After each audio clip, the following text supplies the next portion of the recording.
I want to welcome you all here. This morning we have another exceptional year of economic development in Scottsdale. And we are having plenty of success in creating an open and welcoming environment in business, for business. And let me first recognize a few people I know are here with us today. We have our council members, Virginia Cordy, Guy Phillips, I believe Linda Milhaven, maybe not, and Suzanne Clapp. And I did not see her, but I believe I'm getting a pointing to someone, but I didn't see who that was. But in any case, I think our vice mayor should be here, or maybe she's on her way. But in any case, I want to welcome them all. And thank you for being here with us. So let's give them a round of applause, please. You know, over the past year, the city team has worked directly and indirectly with a number of great firms, with a concentration in the rapidly growing finance, insurance, and technology sectors. And only a few examples include Groupon's new SkySong operation with plans for up to 150 employees, Trusona, an innovative cybersecurity identity verification firm founded right here in Scottsdale, Bolse, a complete business operating system firm established in 2015 with headquarters in Scottsdale, which has received now a $6.2 million equity funding. Hartford Insurance, you might know that name, which has brought operations to Scottsdale on Raintree Drive with a projected total of well over 300 new jobs its first year. And of course, JDA Software, an effort we're particularly proud of because of its history as a homegrown Scottsdale firm. And last year, I mentioned we had succeeded in working with JDA Software to ensure that they would remain in Scottsdale, along with their 347 employees and the significant economic impact they bring to the table for Scottsdale. I'm pleased to share this year that with their move to Scottsdale quarter was completed in March, along with a formal ribbon-cutting celebration. Their decision to choose Scottsdale quarter was due to its modern, open, and efficient design with excellent amenities, while at the same time offering space befitting the corporate headquarters of a leading worldwide software company. Congratulations also to JDA for being named the 2016 Most Admired Company for Arizona Business Magazine. How can I mention economic development without mentioning the Cure Corridor? And of course the answer to that is I can't. Last year we had another sold-out event featuring keynote speaker Jonathan Fleming. He's the president of the Network for Excellence in Health Innovation, who was very complimentary about our efforts to galvanize the health industry in Scottsdale and to work toward the cure. He says, quote, "Cure comes when a community has a holistic approach to wellness," end quote. But that includes supporting innovation, advancing technology, preventive care, and improving the healthcare delivery system. To keep up this momentum, on December 9th, we will host our 4th annual Cure Corridor event. We will feature local industry leaders and their new innovation being developed and delivered on the Cure Corridor, and welcome keynote Jun Yoon, managing partner and president of Palo Alto's Investors LLC, an investment management firm founded in 1989 that has $1.8 billion in assets invested in the healthcare sector alone. Jun has published dozens of patents, scientific articles, business essays, is a contributor to Forbes, and health editor for Evolution magazine. Shortly after, we will be exploring the ways that the community can enhance its role as a destination medical center by exploring best practices established by the Mayo Clinic on a national scale, also referred to as medical tourism. Speaking of tourism, you can't talk about Scottsdale's economy without pointing out the critical role that tourism plays. Our economic development strategy plan discusses the importance of raising our business brand to the level of our amazing tourism brand. Well, it looks like our reinvented destination marketing organization, formerly known as the Scottsdale CVB, and henceforth to be known as Experience Scottsdale, has raised the bar for all of us in a way that will be tremendously beneficial in our efforts to attract and retain new, innovative businesses and a creative talent they need. So congratulations now to Experience Scottsdale for the rigorous work required to rebrand and for the tremendous result. If you have not seen it, visit experiencescottsdale.com. Our ability to attract top talent and innovative companies is critical to our economic future.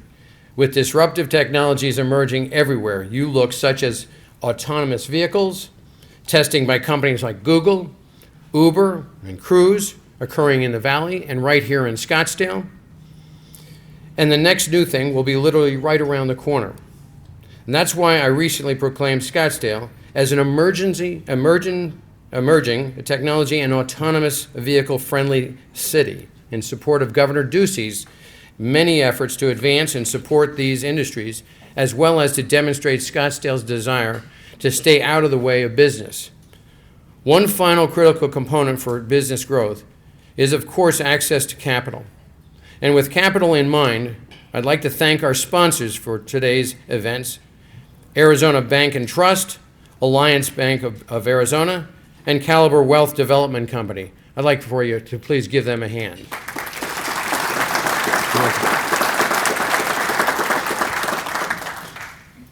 One of our sponsors today is Caliber, a real estate wealth development company that is a model for innovation in Arizona.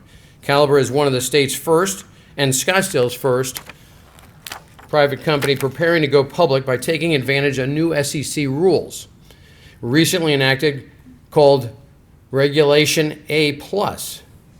Now here's something that we could get a little Jamaican about it, but Reg A is giving emerging growth companies a more streamlined process for raising investor dollars from the public to fuel business growth.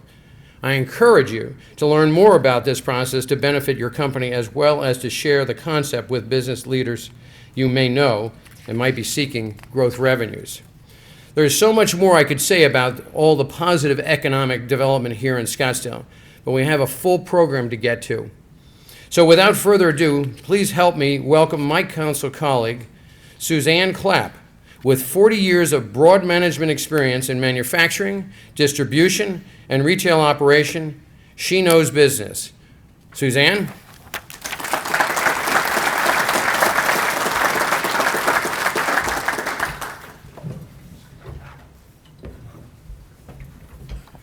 I'm particularly proud to talk to you about small business today because I've owned a retail business in Scottsdale for 18 years. You might say that business is in my blood.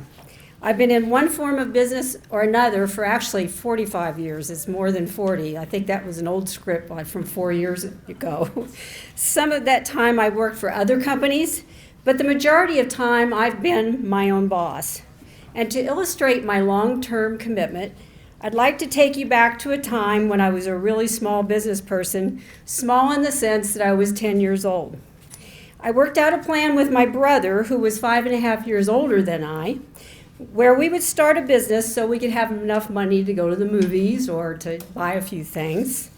So we discovered a craft kit that included a small metal loom and bags of looped yarn.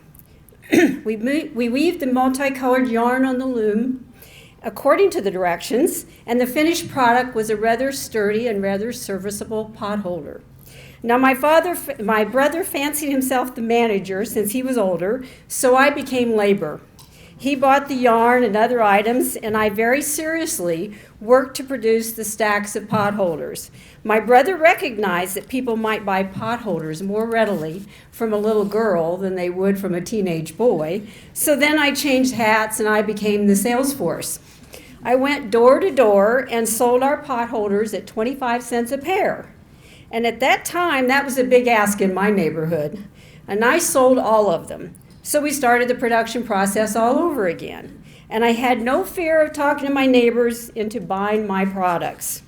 And in good big brother fashion, my brother had no qualms in keeping most of the profits and giving me a very small amount of spending money just to keep me working. I mention this because I learned at a very early age that an inventory could be used and improved upon to manufacture a product that generates a profit. And I also learned that no money can come in without aggressive sales. That lesson never left me. I also knew from this experience that I'd rather be management than labor. Some of the specific lessons learned included that you have to be serious about your business. You have to be positive. You have to be a risk taker. You have to sell benefits. You have to ask for the sale. Finally, you have to build a continuing relationship with your customers so they will buy again and again and again. And I was well on my way to becoming an entrepreneur. Today, I'm celebrating small business and the work produced by entrepreneurs. These are the self-motivated, focused, hands-on, jack-of-all-trades people. They're not content with reporting to a boss. They work long hours in businesses that they enjoy. They're not afraid to fail, but they have enough built-in confidence that they can take advantage of opportunities and plan for success. And they do succeed, often far more than their wildest expectations. So there's no shortage of entrepreneurial people in Scottsdale. An unofficial calculation indicates that over 90% of the nearly 30,000 identified businesses here are small.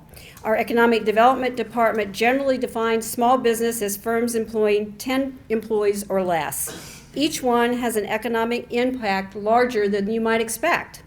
To put it in perspective, a bookstore with 10 employees and about $1.2 million in annual sales would have a total economic impact of $4.5 million over 5 years.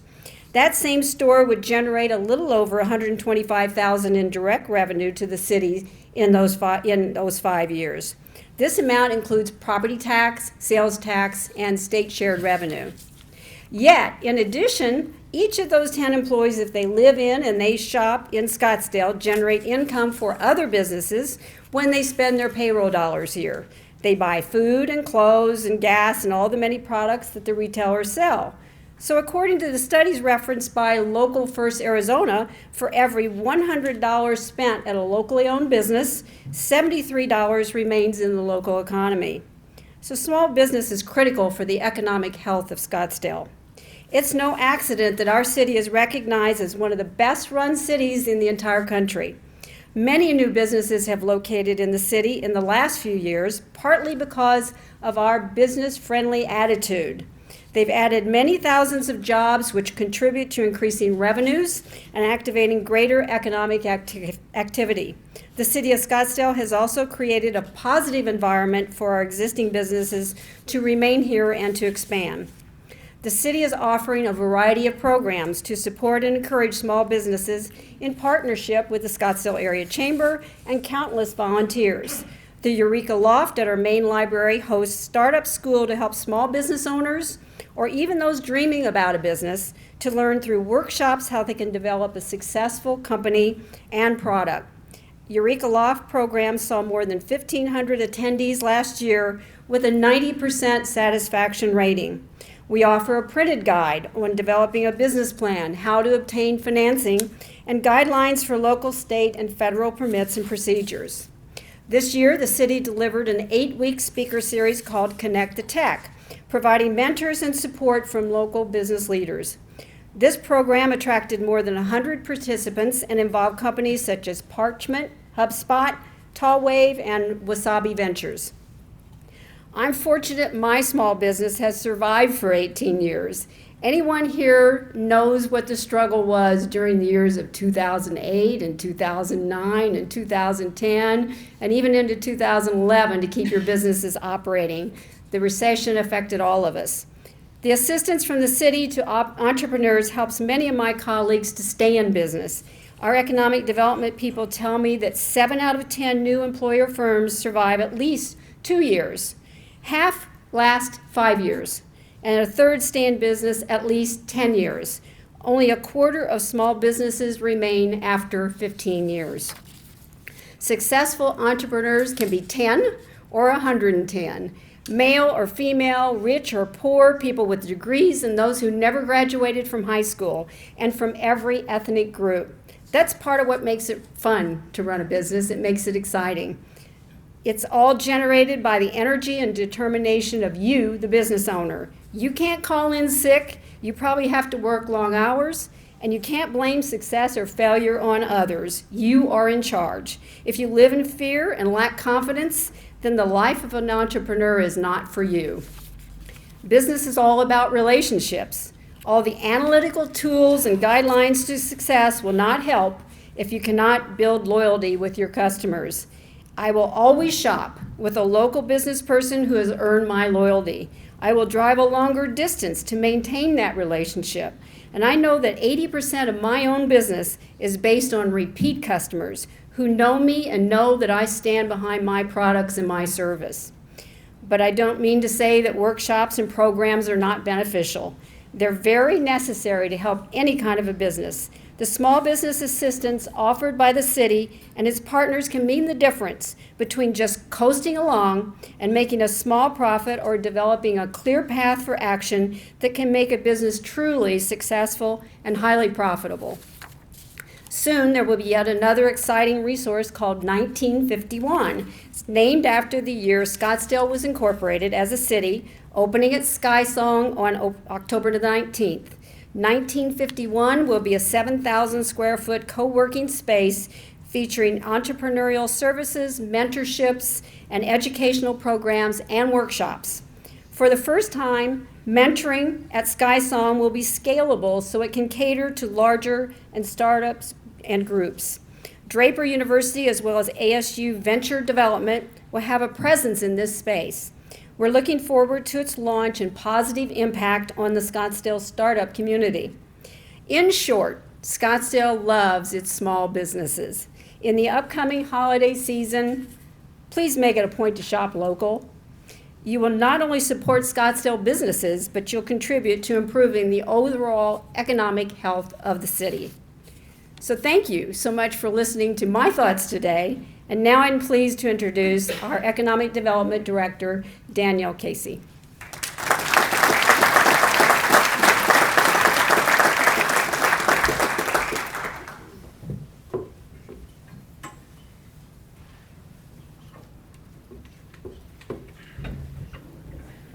Hi, everybody. Who would get nervous if you have to follow your mayor and a councilwoman? Oh, goodness. I am so pleased to be here. This is our third year. What a great event, and thank you all for getting up early and for coming and joining us. It's truly an honor. Well, so much of this information has been shared already. I could really skip this portion of the presentation. You'd still have plenty of info, but why not, right? I'm pleased to have the opportunity to then give you more highlights. For comprehensive information, if anybody here hasn't visited choosescottsdale.com, that's where it's at. We've got news and events, e-newsletters, quarterly reports, and of course, this is the cover of our annual report from the last fiscal year, and we do have some hard copies out front if anybody wants to take one. So now it's time for shameless plugs and an assignment for any of you that want an excuse to look at your phones. I see a couple of you, but actually we're doing pretty good on the attention so far. If you're not getting our e-newsletter, text Choose Scottsdale to 22828. Very, very easy, and you can get signed up. Be sure to follow us on Twitter, and that's at ScottsdaleEcDev. You can follow us live. We've got all kinds of posts going on.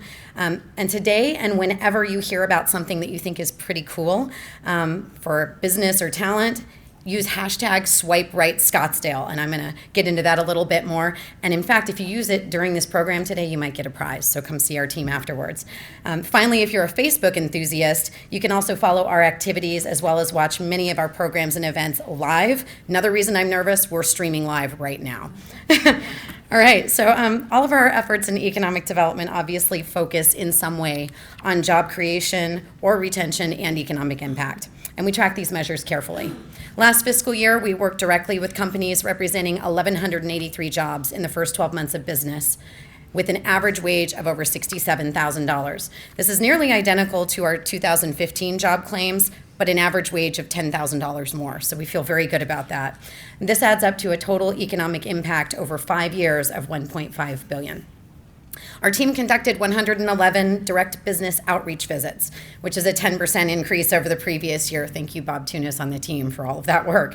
And these firms represented more than 3,000 new jobs in Scottsdale in the next 3 years. Jobs we can't take credit for, but when we meet with these companies, this is what they're reporting back to us about the growth going on. And finally, because of all that growth, we've signed up more than 50 talent attraction partners and continue to garner more interest, and more on that in just a minute. Probably one of the most fun and award-winning activities we engaged in was this swipe right marketing strategy. See, we got back to it. And some San Francisco market visits. And the strategy is a play. Who knows what Tinder is? Oh, come on, don't be shy. All right. So it's a play off the millennial dating app, Tinder, where when you swipe right, it indicates that you'd like to get to know somebody better, right? So we figured if it can work for people, why not for a community? So the phrase swipe right actually is even in the Urban Dictionary, which tells us that now it's officially cool. I need the Urban Dictionary to tell me what's cool anymore. So basically, it's defined as something being approved. So this reference allows the 40 million millennials who are familiar with swipe right to make the connection that Scottsdale should be an approved good choice, as if they didn't know it already. The strategy was launched in partnership with our great friends at the Scottsdale Area Chamber, local real estate brokers. GPEC was with us, and it attracted nearly 80 attendees in the San Francisco market for a mixer. It was in a venue at the Twitter building, and they learned more about the benefits of a Scottsdale location. Considering that 128 million millennials check Twitter every day for entertainment, and 46% of them actually have Instagram, we focused on the low cost but very impactful use of social media. And we're getting results. Considering if you see over there, the recent Instagram post from just a couple of weeks ago, random person, we don't know them, we didn't pay them to do this, and they happen to be putting on the Choose Scottsdale t-shirt in San Francisco, and it looks like based on their post, they're raising some money for a charity out there. So that's exactly what we want, is that type of viral activity. Additional efforts to leverage existing resources inspired the team to place business development ads at the Scottsdale Airport to engage with visitors who may someday want to become business leaders and residents. These actually look very cool. If you haven't been up there, please check them out. We also created joint marketing brochures with promoting tourism, business, and the airport, and we haven't stopped there. So in fiscal year 15-16, we generated, received, or responded to 290 new business development leads. And we also executed market visits in Chicago, Austin, and twice in San Francisco, which was an increase in overall lead activity by 15% over the prior year. We also saw expansion in overall marketing with a 222% Twitter engagement increase, 542% increase in our Facebook likes, and over 11,000 views on the many different YouTube videos that we have out there. And a few of you gave us testimonials this morning. If anyone has time afterwards, we're videotaping testimonials from our stakeholders so we can put those on YouTube as well and just continue to spread the word about Scottsdale. To provide support to existing firms, we also continue to make market outreach an opportunity and a priority. So when we are in external markets, we also visit corporate headquarters locations, such as Outbound Engine when we are in Austin, and Yelp when we are in San Francisco, and obviously visiting our existing firms. To support the talent needs of our companies, we've spent a significant amount of time continuing to expand the Work Scottsdale initiative. While the swipe right theme was really originally designed to attract these growing tech companies out of the Bay Area and other very hip environments, we figured out really quickly that it was very well suited to talent attraction. So it was very transferable in speaking to young talent. We went to the South by Southwest Job Market Expo in Austin. It helped drum up some conversation, and our biggest mistake was supply. We ran out of t-shirts halfway through. I think our slide deck has the computer's doing a little update there. That's all right. For the second year in a row, Scottsdale firms actually joined us to help educate prospective workers about the great quality of life that they can enjoy if they choose a career in Scottsdale. So a more recent local program, a talent optimization panel, was organized by the Scottsdale team for the benefit of local business recruiters, where they heard from the likes of LinkedIn, Recruiting.com, and Futures Inc. And in fact, as of this morning, Recruiting.com is, at this very moment, I think, at a conference announcing the launch of a new company, Recruiting.ai, which is going to be the first artificial intelligence tool for talent attraction, and it's called Olivia. So please stay tuned for that, because it's a way for companies to really engage and onboard talent in a new way that's never been done. So finally, this Swipe Right program has been so successful and a creative model for economic development, it's won several awards this fall. A Silver Excellence in Economic Development Award on Tuesday, September 27, for its 2016 Swipe Right event. So obviously we have a little theme. We kind of like this thing, from the International Economic Development Council. And that's an international organization with more than 5,000 professional economic development members. And we also got a Golden Prospector Award from the Arizona Association for Economic Development, recognizing excellence, innovation, and creativity in economic development. And we got awards there for Swipe Right, and also for the work that the city, and not just the city, but really the region and the state, did on the JDA software effort. So I have to point out that our efforts are only a small portion of the work occurring that Scottsdale benefits from. Tremendous thanks to our partners, the Arizona Commerce Authority, the Scottsdale Area Chamber of Commerce, and also the Greater Phoenix Economic Council, with GPEC reporting a record-breaking year. Pretty impressive. 43 regional business locates, resulting in the addition of more than 7,000 projected new jobs and nearly $400 million in capital investment. Representing the entire state, ACA also exceeded its projected job goal with 17,629 total projected jobs. So very good work there from them, and we're pleased to be a small part of it. Our employment centers are top of mind when working to attract and retain business in Scottsdale. McDowell Corridor is seeing dramatic investment. SkySong is years ahead of build-out, and we'll be reinvigorating discussions about attracting reinvestment into the Scottsdale Air Park, along with our partners at the Chamber over the next year. Top of mind recently, however, has been parking in downtown Scottsdale, because downtown is also doing very well. With great success as an employment center that's attracting creative talent to the area, there have been a few parking challenges. So following council's direction early this year, an interdepartmental city team really mobilized and took on the task of proposing and later executing a number of creative solutions that we really hope will alleviate some of these challenges and help our daytime users to take advantage of free, unrestricted, and underutilized parking.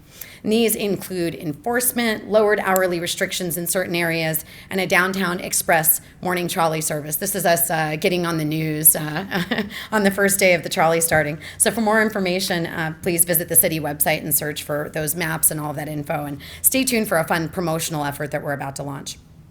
So we had a busy year, but there's so much more on the horizon. We are only 2 years into our council-approved 5-year economic development strategic plan.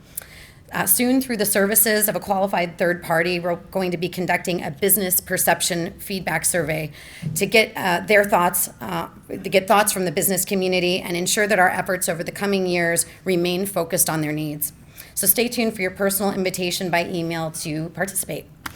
And in addition to continuing to advance the goals of our strategic plan, we're planning really great things next year at Eureka Loft in partnership with the Civic Center Library team. And also, if you haven't heard of Downtown Scottsdale 2.0, stay tuned for your opportunity in coming months to weigh in. And you can also visit the project website at downtownscottsdale2.com. They don't let you put a 2.0 in. So we'll be adding also increased functionality to the Choose Scottsdale website to maximize its search optimization and usability for visitors. It's 2 years old, which tells me it's way too old already for a website. And finally, before I close, I wanted to share one fun tool, so a good takeaway for you, and that's scottsdalesites.com. So the screenshots you see is actually a free online tool on our site or independent on scottsdalesites.com. It not only allows a visitor to search for any listed commercial property in Scottsdale that are loaded up here, it also couples the property data with powerful and locationally customizable analytical reports, such as labor, demographics, consumer spending, nearby businesses, available talent, and even housing. So please check out scottsdalesites.com today, or join or watch an upcoming department quarterly report, which will include a brief tutorial. All right, enough of what we're doing to support our businesses. What do our businesses think about operating in Scottsdale, right? And what has motivated their decisions? So I'm very pleased today to introduce Anthony Wenger, president of IO, who's going to give us the scoop. Mr. Wenger directs the company's expansion and acquisition activities. He oversees key transactions and the company's legal, ecosystem, real estate, and risk management functions. Prior to his involvement with IO, Wenger co-founded and managed Sterling Network Services, LLC, a leading enterprise data center services provider. Wenger graduated with a Bachelor of Arts degree in Political Science from Emory University and a Juris Doctorate from Boston University School of Law. So please join me in welcoming Mr. Wenger.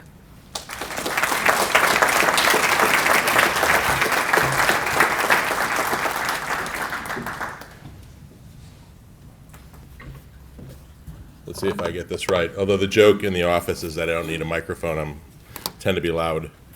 Well, first of all, thank you. Thank you, Mayor Lane. Thank you, Councilwoman Clapp. Thank you, Danielle. I really appreciate the opportunity to join everybody today. So, a couple quick questions before I share some thoughts. How many people know what a data center is and why it matters? That's a lot. I see my friends from CenturyLink here who could tell you that 10 years ago, maybe one or two hands would go up. The inside joke in my family was the fastest way to end any cocktail party discussion, which with, well, what do you do? Oh, I'm in the data center business. It was like, oh, okay. But I think that, we've all seen the importance of technology in our life, and we've seen, I read some interesting thoughts on the topic. Everybody's in a technology business now. And one of the things we like very much about our business is that we are not only serving a given sector. If you make pump valves, which is a terrific business that I know folks back in Chicago who've made, you're selling functionally to people who have a need for that. But in technology, we sell to governments, web-scale companies, enterprises, financial institutions, gaming companies, hosting companies, hospital systems. So we have a very broad addressable market. The issue, I think, historically with data centers has been, it's been a very fragmented, very not misunderstood market as much as an emerging market. What's a data center? Why do we need them? Does a community want a data center in their community?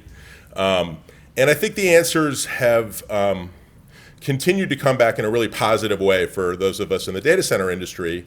I have all sorts of lame jokes and anecdotes about data centers, but one of them is that this does absolutely nothing without being connected to a data center.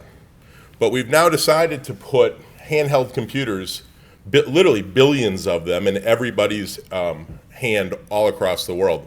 I'll get to my list later, but we have a data center in Singapore in which I read there are 2.2 devices per person, per citizen in Singapore, mobile devices. That excludes desktop and other devices. So, and this is fun for me to be here today, and thank you, Mayor, for inviting me.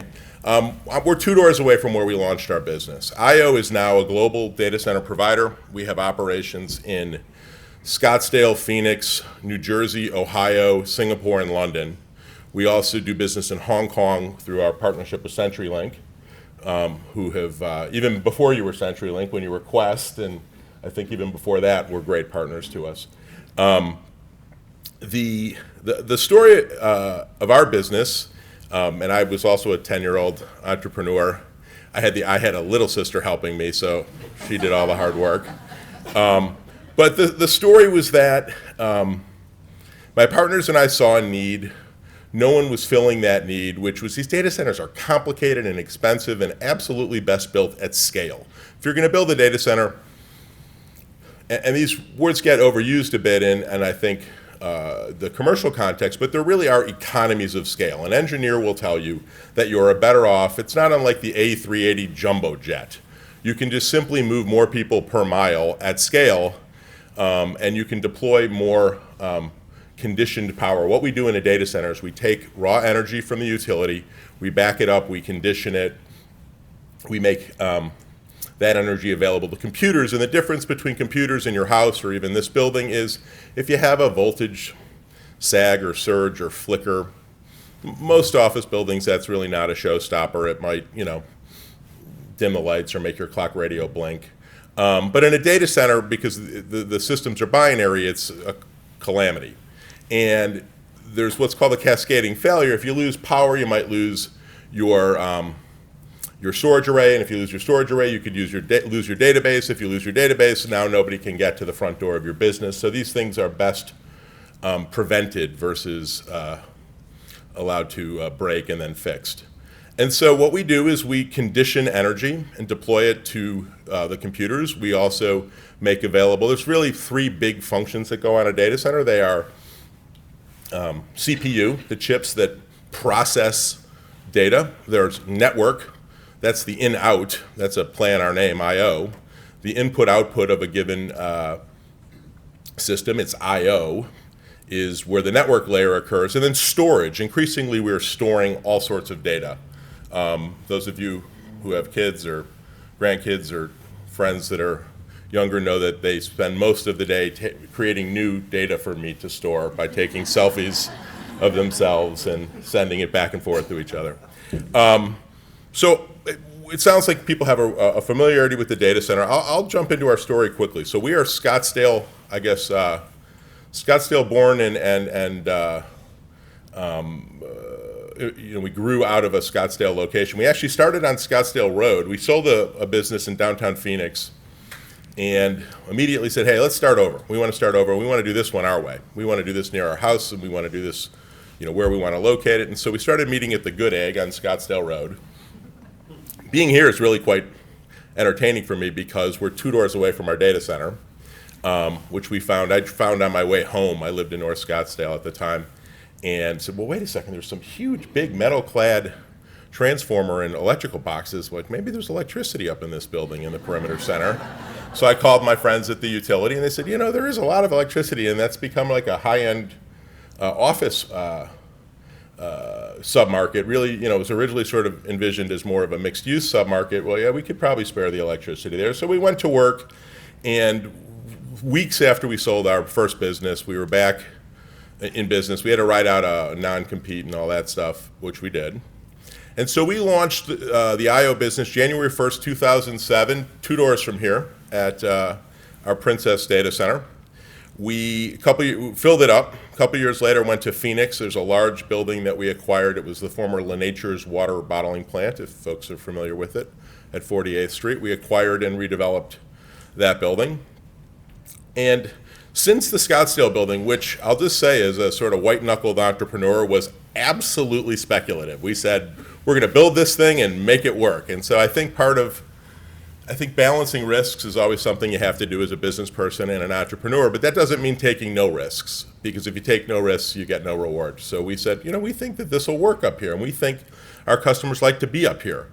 And Danielle asked me sort of, why Scottsdale? And I can answer that question as business owners, as employers, as vendors.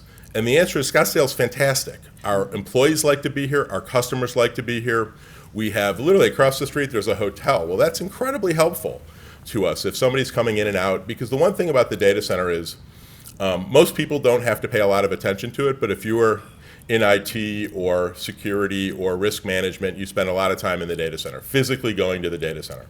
So we launched the business in January of 2007. By 2009, we had expanded to Phoenix, Arizona. By 2011, we started following our customers. Our largest customer is Goldman Sachs. We're their preferred provider of data center capacity around the world. We opened,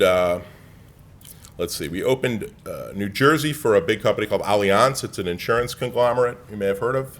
So sometimes I get a kick out of looking up there about us. They manage $4 trillion. Oh, seems like you'd care about your data center if you manage $4 trillion.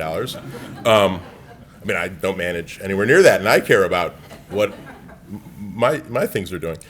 After that, we went to Dayton, Ohio for LexisNexis Corporation, who's one of our key customers. And back to the councilwoman's point, the way we built the business was through customers and making customers happy. And when customers had a concern or a problem or changed their mind, which they're allowed to do and do from time to time, we just said, sure. So the mantra at I/O was, the answer to your question is yes. Now we'll do the hard work of engineering it and pricing it and figuring out, but we just say yes to customers. That's sort of we think, if you keep your customers happy, we have found most everything else you can sort through and work out. If you have a problem in your customer attraction and retention and customer satisfaction surveys, I think it's a different challenge altogether. We do these net promoter surveys. I don't know if folks do those. To me, if I had to know one metric about a given market, a given business, it would be that metric. How happy are our customers and what can we do better? To Danielle's question and the broader question of why Scottsdale, I give sort of a Willie Sutton answer. Why do you rob banks? That's where the money is. Why are we located in Scottsdale? Because that's where we have had absolutely terrific success finding great people. I was doing a little, and I think all these surveys are different by state, by industry, by year, but the vast majority of people in America live near where they work. And if they don't live within 10 miles of where they work, they live within 20 miles of where they work. It's very rare for folks to live much further than that from work, statistically. Plenty of people do, plenty of people commute. But on the percentages, people like to live near the communities that they work and where their friends work. And even if they take a job and it works out, they move closer to work. And frankly, if they take a job far from where they live, often they churn out. Within a year, they're gone. I think 90-something% of people who have a 25-mile commute don't work at the same place next year because they want to live closer to home. So Scottsdale has been a terrific partner from us, from launching a first empty building, starting from scratch, to currently we've moved our entire group to SkySong, which is just a wonderful opportunity for us. Some of the things we focus on are, STEM, as they say, employees, so engineers, technologists, software developers, programmers. We do a number of interesting things with ASU, which is a terrific resource to have nearby. I travel more than I like, as I think the team here can attest, because I was constantly emailing from some foreign country. But proximity to a big hub airport really matters. It matters if you want to get home in time for dinner or you want to go meet that client and get back in time for the weekend. I mean, from Sky Harbor, you can do it. From other locations, harder to do. So we've had a terrific experience. I should mention, was brought up, I think one of the things, and I say this as a positive, not a negative, but I think one of the things we can continue to build on is access to capital. IO was ranked by the CB Insights, it's a analytics firm, as the largest recipient of venture capital in the state. We think we may be of the largest ever in the history of the state. And when that chart came out and was sent to me by some friends, some of them were excited. I was just terrified. I'm like, this is terrible news. Because every single dollar of capital we raise, we have to deploy productively and return on for our institutional investors. So it's a mixed bag. Access to capital is great. Having some success is great, but it's also a responsibility. And our investors are really tough and smart and rigorous, and it's a lame joke, but sometimes we think we manage money or we deploy capital for Janet Jackson. What have you done for me lately? That's how it goes in the capital markets. If you're going to take the capital down, you have to make it perform, and especially in the current environment with very low interest rates, that's harder than it used to be. So I guess to summarize, we love being based in Scottsdale. We've grown up in the business, as it were, with a very prominent domain registrar hoster down the street. And as I walk the perimeter center, I literally can touch building, customer, customer, customer, customer. So folks bet on us early. Folks shopped local, as it were, which was hugely important to us. And we just built the business by working with these customers and growing with these customers. I think I was asked to sort of touch on, again, in terms of the huge positives, the city, working with the city, developing in the city, the people, the access to employees, the access to amenities, I think are huge positives. I think some of the things that we're focused on in terms of opportunities to optimize are around energy policy in the state. We are the Saudi Arabia of solar energy. That's a good thing. There is no, other than possibly in the Middle East, there's no very large commercial center this close to a solar radiation score this high, we've got just a terrific opportunity for solar technology and integrated battery and storage technology and green data centers. Increasingly, these data centers use so much energy that it's important for, like Apple Computer, for example, to make sure that they power them with renewable energy. That's something we think that should happen across the state, not just in one or another territory, and that's something we've been active about working on. But that's our story. I'm happy to answer any questions or share any additional details, but you can count us a very happy customer here in Scottsdale, and we intend to continue to grow the business.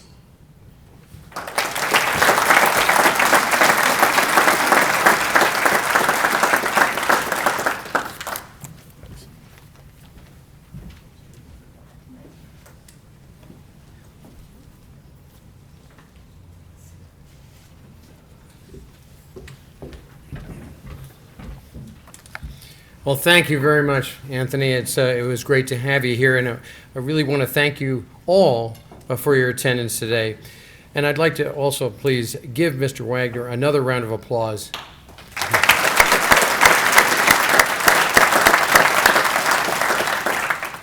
In addition, I'd like to recognize the volunteers from Vanguard. For the third year in a row now, that helps to make this program a success this morning. If you could all stand and wave, I'd appreciate it. Volunteers from Vanguard? I think they're out front still working the Oh, well, all right. Well, let's give them a hand so that maybe they can hear it.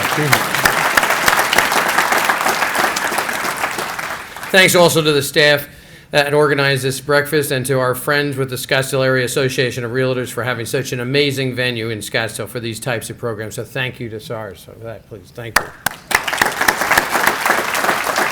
So this concludes our formal program, but I'd like to invite you to stick around a bit if you have questions or any of the speakers or staff. In addition, I'd like to remind you that the registration is open online for the 4th annual Cure Corridor event on December 9th. This is a sellout event each year, so be sure to get your seat soon.